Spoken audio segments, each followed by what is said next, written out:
Alhamdulillahirabbil alamin wa bihi nasta'in 'ala umuri dunya waddin. Wassalatu wassalamu ala asyrofil anbiya'i wal mursalin sayyidina wa maulana Muhammadin wa ala alihi wa sahbihi ajma'in, amma ba'du.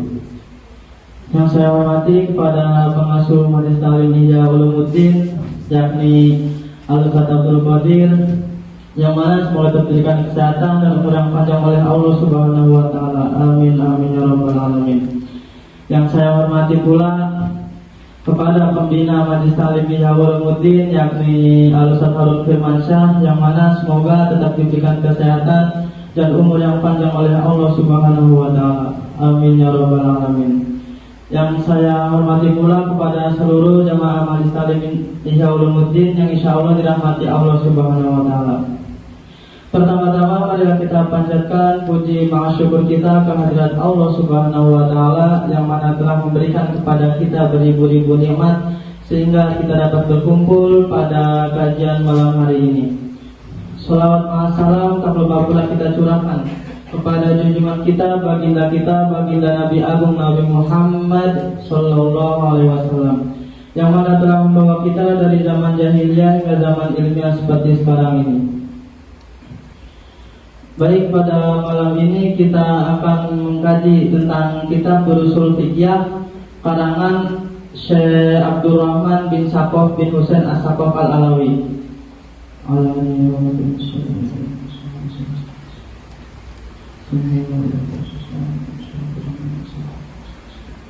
Al-Fatihah. A'udzubillahi minasyaitonir rajim.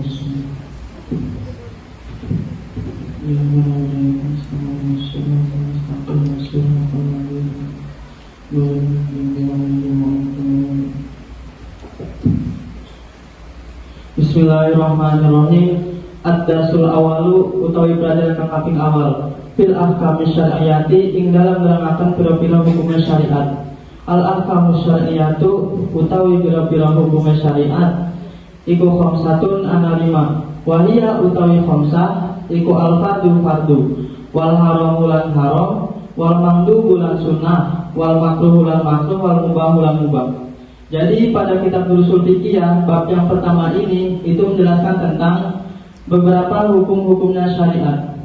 Ahkamu syariatu, adapun hukumnya syariat khamsatun, yaitu ada 5. Apa saja? Yang pertama itu ada fardu, yang kedua itu ada haram, yang ketiga itu ada mandhub ataupun sunnah, yang keempat itu ada makruh, yang kelima itu ada mubah. Nah, apa sih pengertian daripada fardu, haram, mandhub atau sunnah, makruh dan mubah? Nah, selanjutnya akan dijelaskan.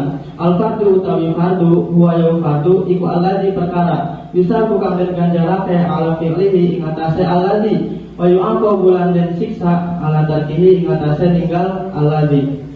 Jadi pengertian dari fardu itu adalah alladzi yusabu ala fi'lihi, suatu perkara yang mendapatkan ganjaran ataupun pahala apabila kita kerjakan, wa yu'aqabu ala tarkihi, dan akan mendapatkan siksaan ataupun dosa apabila kita tinggalkan. Nah, di sini ada pembagiannya daripada fardu. Fardu dibagi menjadi berapa? Aqsamul fardi utawi pembagian utawi pira-pira pembagian fardu yang qasimu kebagi opo al fardu ila qismaini maring rong bagian. Iku fardu ainin suci fardu ain wa fardu kifayatin lan fardu kifayah. Nah, sudah jelas bahwasanya pembagian daripada fardu itu menjadi 2 bagian. Yang pertama itu ada fardu ain dan yang kedua itu ada fardu kifayah. Apa sih pengertian dari fardu ain dan fardu kifayah? Al-fardul ainiyu utawi fardu ain huwa ya fardu ain iku Allah di perkara yajibu kang wajib apa fi'lu nglakoni ku ing alladzi ala kulli mukallafin ing atase saben-saben wong kang mukallaf. Mislu sholawatil khamsi, sepadanya biro-biro sholat 5 waktu. Nah, di sini dijelaskan bahwasanya pengertian dari fardu ain itu alladzi yajibu fi'luhu ala kulli mukallafin, suatu perkara yang wajib dikerjakan bagi setiap orang yang mukallaf. Apa sih orang yang mukallaf itu? Al-mukallafu huwa al-balighu al-aqilu, yakni mukallaf itu adalah orang yang sudah balik dan orang yang masih mempunyai akal. Nah, apa definisi dari orang balik? Jadi syarat dari orang balik bagi yang laki-laki itu mungkin sudah mencukupi umur 15 tahun dan sudah balik ataupun sudah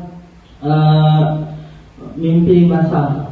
Nah, untuk syarat perempuan yang termasuk daripada balik itu sudah mencukupi umur 9 tahun dan sudah mengalami menstruasi. Nah, apabila jadi orang yang balik itu sudah termasuk orang yang mukallaf wajib, jadi masuk ke fardu ain. Selanjutnya al-aqilu, orang yang mempunyai akal.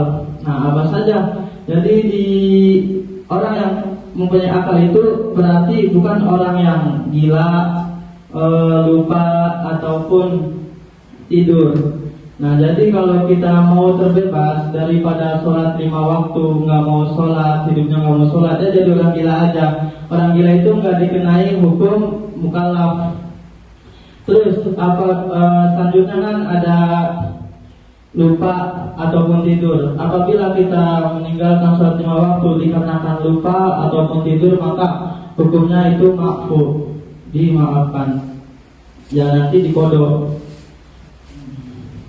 Terus selanjutnya al-fardu kifayu, utawi fardu kifayah, huwa ya fardu kifayah iku allazi perkara. Jadi bukan wajib apa fi'lu nglakoni allazi ala jami'in ing atase sakabehane wong mukallaf.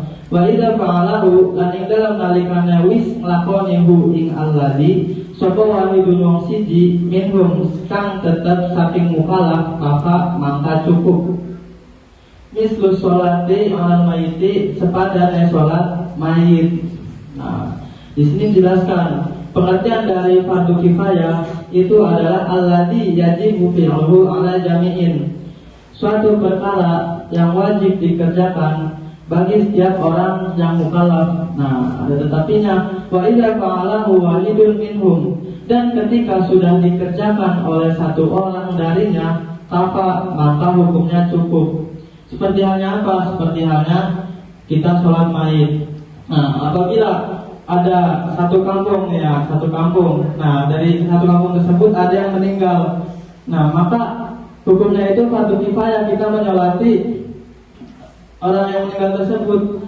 Apabila dalam satu kampung nggak ada yang nyolatin mayit tersebut, maka hukumnya satu kampung itu terkena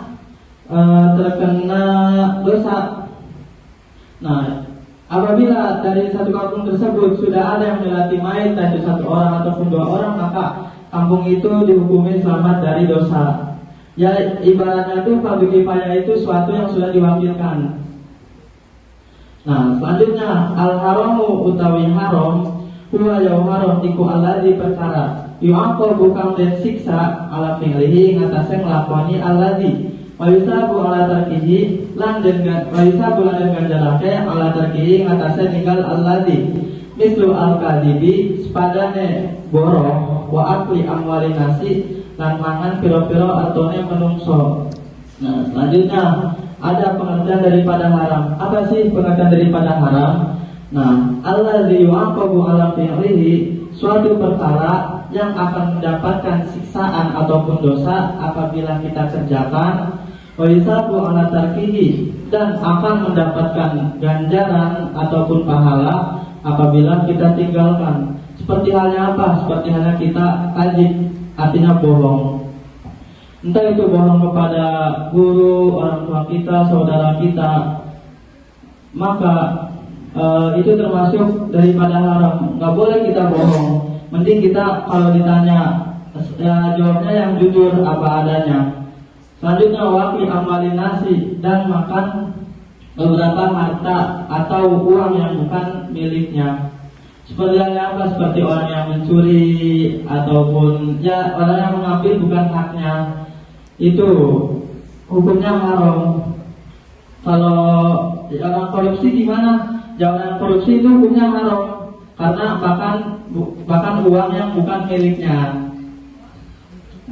Selanjutnya ada al-mandub sunnah. Al-mandubu utawi sunnah huwa yau mandub iku alladzi perkara yusabu kang den ganjarake ala fi'lihi ing atase nglakoni alladzi wala yu'aqabu lan ora kena den siksa ala tarkihi ing atase ninggal alladzi mislu sholatin nafli sepadane sholat sunnah. Nah, pengertian dari sunnah di sini itu adalah alladzi yusabu ala fi'lihi, suatu perkara yang mendapatkan ganjaran ataupun pahala apabila kita kerjakan, wala yu'aqabu ala tarkihi, dan tidak akan mendapatkan siksaan apabila kita tinggalkan. Seperti apa contohnya? Seperti kita sholat sunnah, entah itu sholat sunnah qobliyah, ba'diyah, ataupun sholat sunnah taraweh ya, yang mengandung unsur-unsur sunnah, maka apabila kita meninggalkannya kita tidak akan mendapatkan dosa.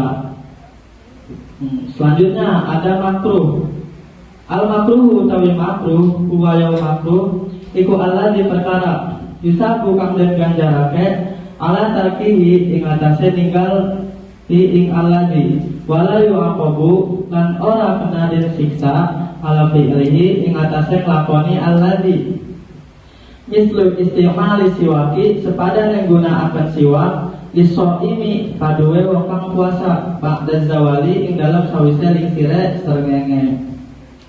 Selanjutnya pengertian daripada makruh. Nah, di sini dijelaskan alladzi yusabu ala tarkihi, suatu perkara yang mendapatkan ganjaran ataupun pahala apabila kita tinggalkan, wala yu'aqabu ala fi'lihi, dan tidak akan mendapatkan siksaan apabila kita kerjakan. Seperti halnya apa? Seperti halnya kita memakai siwak pada bulan puasa. Nah, apabila kita memakai siwak pada bulan puasa, itu hukumnya makruh. Apabila kita tetap memakai, maka ya boleh-boleh saja, tidak akan mendapatkan dosa wali akobu, dan tidak akan mendapatkan dosa. Nah, selanjutnya hukum syariat yang terakhir itu ada mubah. Mungkin dari jamaah di sini ada yang tahu apa itu definisi dari mubah? Koji tahu definisi dari mubah itu apa? Oke. Selanjutnya al-mubahu utawi mubah huwa ya mubah iku alladzi perkara yastawi kang pada apa fi'lu nglakoni hu ing alladzi. Mata kuhulan tinggalmu ing alladzi la thawaba, tegese ora ana ganjaran iku maujud fihi ing dalam alladzi wala iqoba, dan ora kena den siksa. Selanjutnya yang terakhir ada hukum mubah. Apa itu definisi dari mubah? Alladzi yastawi fi'luhu wa tarkuhu, suatu perkara yang sama apabila dikerjakan dan ditinggalkan, la sawaba, tidak akan mendapatkan ganjaran ataupun pahala fihi di dalamnya, wala iqoba, dan tidak akan disiksa. Nah, jadi kalau mubah itu artinya boleh-boleh saja, yaitu enggak condong ke kanan ataupun condong ke kiri. Apabila kita mengerjakan hal tersebut, kita tidak akan mendapatkan dosa. Apabila kita mengerjakan hal tersebut, kita tidak akan mendapatkan pahala. Contohnya apabila kita makan ataupun entah itu makan nasi, makan bubur, ya dan lain sebagainya, itu termasuk daripada mubah. Makan teh juga termasuk mubah. Minum itu mubah. Seperti itu contohnya daripada mubah. Nah, dapat kita simpulkan dari semuanya. Adapun hukum-hukum syariat itu ada 5. Yang pertama itu ada fardu, yang kedua itu ada haram, yang ketiga itu ada sunnah, yang keempat itu ada makruh, dan yang kelima itu ada mubah. Mungkin cukup sampai sini kajian kita usul fikih pada malam hari ini. Wassalamualaikum warahmatullahi wabarakatuh.